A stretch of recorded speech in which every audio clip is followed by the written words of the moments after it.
स्वागत आहे एका नवीन व्हिडिओमध्ये। आजच्या व्हिडिओमध्ये आपण पाहणार आहोत घरातीलच कचऱ्याचं कंपोस्ट खत कसं बनवायचं। आता कंपोस्ट खत बनवायचे भरपूर साऱ्या पद्धती आहेत, पण या पद्धतीने तुम्ही एकदा कंपोस्ट खत बनवा, तर पुढचे येणारे व्हिडिओ समजण्यासाठी हा व्हिडिओ तुम्हाला पाहावा लागेल। याचं कारण सगळ्यात आधी कंपोस्ट खत कसं करायचं हे शिकायचं, त्याच्यावरती पुन्हा आपण गांडूळ कशी करायची हा व्हिडिओ येणार आणि मग गांडूळ खताचा बेड कसा करायचा हा तिसरा व्हिडिओ येणार। त्यासाठी हा व्हिडिओ शेवटपर्यंत बघा। तर कंपोस्ट खत करायची खूप सोपी पद्धत सांगणार आहे तुम्हाला। आता कंपोस्ट खत तयार होण्यासाठी कमीत कमी 3 ते 4 महिना कालावधी लागत असतो पूर्ण कचऱ्याचं विघटन व्हायला, पण या पद्धतीने केलं तर 1.5 ते 2 महिन्यामध्ये 2 महिनेच हे खत तयार होतं आणि याच्यामध्ये गांडूळ पण तयार होतात। तर कंपोस्ट खत का करायचं, त्याचे काय फायदे आहेत आणि ते कशा पद्धतीचं करायचं हे आधी तुम्हाला थोडक्यात सांगते। कंपोस्ट खत तयार करण्यासाठी घरातला ओला सुका कचरा घ्यायचा। ओल्या कचऱ्यामध्ये फळांच्या साली, भाज्यांचे देठं, उरलेले शिळं अन्न, शिळ्या अन्नामध्ये काय काय घ्यायचं हे तुम्हाला मागच्या व्हिडिओमध्ये सांगितलेलं होतं। पातळ भाजी घ्यायची नाही, भात घ्यायचा नाही, फक्त कोरडी चपाती आणि भाकरी, तीही वाळलेली। दुसरा सुका कचरा, वाळलेला पालापाचोळा, कागदाचा पुट्टा म्हणजे जो कागद हाताने फाडला जातो तो कागदाचा पुट्टा, लाकडाचा भुसा हे सुक्या कचऱ्यामध्ये घ्यायचं आणि त्यासाठी थोडी माती आणि पाणी एवढं आपल्याला आवश्यक असतं। आता हे कंपोस्ट खत आपण तयार करणार आहोत, पण ते झटपट होण्याची प्रक्रिया करण्यासाठी एक स्टार्टर असतो, म्हणजे जे आपण स्टार्टर म्हणजे जेवणातला कसं आपण तोंडी लावण्यासाठी एखादा पदार्थ घेतो, तसंच या कंपोस्ट खतासाठी ज्यांच्याकडे जुनं कंपोस्ट खत नाही त्याच्यामध्ये जीवाणू आणि गांडुळांची भरपूर सारी संख्या आहे। माझ्याकडे हे कंपोस्ट खत होतं, पण अगदीच नव्याने जे करणार आहेत कंपोस्ट खत त्यांनी काय घ्यायचं, आता हा सगळा कचरा भरणार आहे। पुढे मी तुम्हाला बादलीमध्ये कसा कचरा भरलाय तर ते दाखवणारच आहे। आता आपण हा कचरा भरलेला आहे, या कचऱ्याचं लवकर विघटन होण्यासाठी आपल्याला ताक पाहिजे। ताक नसेल तर गुळाचं पाणी घ्यायचं, याच्यामुळे खत होण्याची प्रक्रिया वेगवान होण्यासाठी मदत होत असते। या कंपोस्ट खताचे काय काय फायदे आहेत, तर पहिला म्हणजे घरातीलच कचऱ्याचा घरातच पुनर्वापर होतो आणि हे जे खत झालेलं आहे त्याच्यापासून जमिनीची सुधारणा होत असते। आता आपण कुठलीही कुंडी घेतली कंपोस्ट खत तयार करण्यासाठी तर तळाला होलं करणं गरजेचं आहे पाण्याचा निचरा होण्यासाठी। आता ही कुंडी माझ्याकडे आधीच होती, यामध्ये माझ्याकडून कुंडी जाम झालेली, म्हणजे या कुंडीतील होलं मातीने जाम झालेली होती, त्यामुळे पाण्याचा निचरा योग्य पद्धतीने होत नव्हता। आता बऱ्याच वेळेला आपल्याला जुगाडू काम करावं लागतं बागकामात। आता मी 3ऱ्या मजल्यावरती आता परत जर होलं करायचे असेल तर मला खाली यावं लागतं आणि आपण किती हेलपाटे घालणार, त्यामुळे जी कात्री होती माझ्याकडे झाडं कट करण्यासाठी त्याच कात्रीचा वापर करून ही होलं थोडी मोठी करून घेतली। आता तुम्हाला इथं दिसत असेल मी काय काय कचऱ्यामध्ये घेतलेले आहे। अंड्याची टरपालं, फळांच्या साली, भाजींची देठं आणि जी मक्याची कणसं होते त्याचा पाला। तर हा 3-4 दिवसाचा ओला सुका कचरा होता, पण एक बादली भरण्यासाठी मला 8 दिवस लागतात, कारण आमच्याकडे एवढ्या मोठ्या प्रमाणात कचरा निघत नाही। तर इथे बघा कुंडीच्या तळाला होलं करून घेतल्यावरती पहिला थर हा नारळाच्या शेंड्या पिंजून घातल्या। आता नारळाच्या शेंड्या नसतील तर कागदाचा पुट्टा घालायचा। पुट्टा पण उपलब्ध नसेल तर छोटे छोटे दगड होलांवरती ठेवायचे, त्यामुळं आधीच सांगितलं की माती या होलामध्ये अडकत नाही।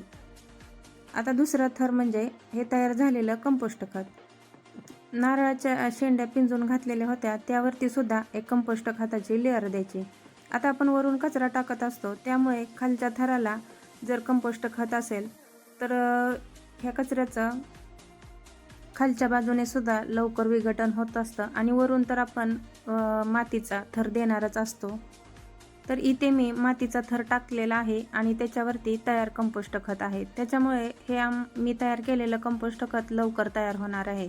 पण आता तुमच्याकडे कंपोस्ट खत नाही त्यावेळी तुम्हाला ताक किंवा गुळाचं पाणी टाकायचं आहे। याच्यामुळे जीवाणू म्हणजे ज्या किडे आळे यामध्ये तयार होणार आहेत तर ते हे कचऱ्याचं विघटन करणार आहेत। आता इथे कचरा आणि माती टाकताना शक्य होईल तेवढं दाबून दाबून भरायचा, कारण हा कचरा खाली बसत असतो।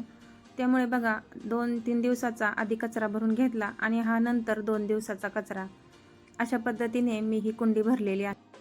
तर अजून एक तुम्हाला सोपी पद्धत सांगते। आता तुमच्याकडे ताक पाणी नसेल, गुळ पाणी नसेल आणि तयार कंपोस्ट खतही नसेल तर या पद्धतीने सुद्धा तुम्ही कंपोस्ट खत तयार करा. एकदम लवकर 2 महिन्यातच तयार होतं. आता ही सगळी कुंडी भरून घेतलेली आहे. त्याच्यावरती जी तुम्ही बागेसाठी माती वापरता ती माती टाकायची आणि त्याच्यावरती कोणत्याही फळभाज्या लावून द्यायच्या.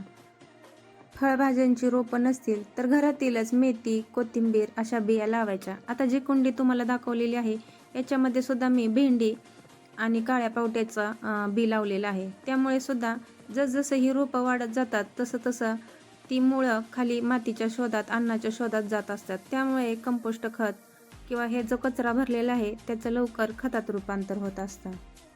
आता ही कचऱ्याची भरलेली कुंडी एखाद्या कोपऱ्यात ठेवून द्यायची. याच्यामधून काही दिवसानंतर लिक्विड बाहेर पडत असतं. हे काळ्या चॉकलेटी कलरचं असतं. हे तुम्ही साठवून ठेवू शकता आणि दुसऱ्या झाडांना सुद्धा वापरता येतं. जर तुमच्याकडे प्लेट असेल तर ती या बादलीच्या खाली ठेवायची.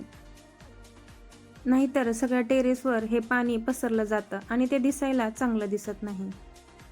तर गेली कित्येक वर्ष झालं मी अशाच पद्धतीने कंपोस्ट खत तयार करत आहे. आता तुम्ही माझ्याकडे ज्या कुंड्या बादल्या आहेत त्या कोणत्याही उपसून पाहिल्या तर त्याच्यामध्ये तुम्हाला गांडूळं दिसणारच. पण माझ्याकडं आधीच कंपोस्ट खत होतं त्यामुळे हे लवकर खत होतं. आता ज्यांना नव्याने गांडूळं तयार करायचे आहेत, त्यांच्या बागेत गांडूळं नाहीत, बागकाम करायचं असेल तर गांडूळं खत पाहिजेच आपल्याकडे. तर गांडूळं नसताना गांडूळं कशी करायची हा व्हिडिओ तुमच्यासाठी उद्या येणार आहे. तर तो येणारा व्हिडिओ पण नक्की पहा. तर व्हिडिओच्या सुरुवातीला सांगायचं राहिलं कंपोस्ट खत म्हणजे काय, तर बऱ्याच जणांचा गैरसमज होतो. सेंद्रिय खत, कंपोस्ट खत, जैविक खतं ही सगळी एकच प्रकार आहेत. आपण फक्त नावं दिलेली आहे. सेंद्रिय खत म्हणजे हेच, कंपोस्ट खत म्हणजे हेच. जे घरातीलच वस्तूंचा कचऱ्याचं विघटन होतं तीच ही खतं असतात.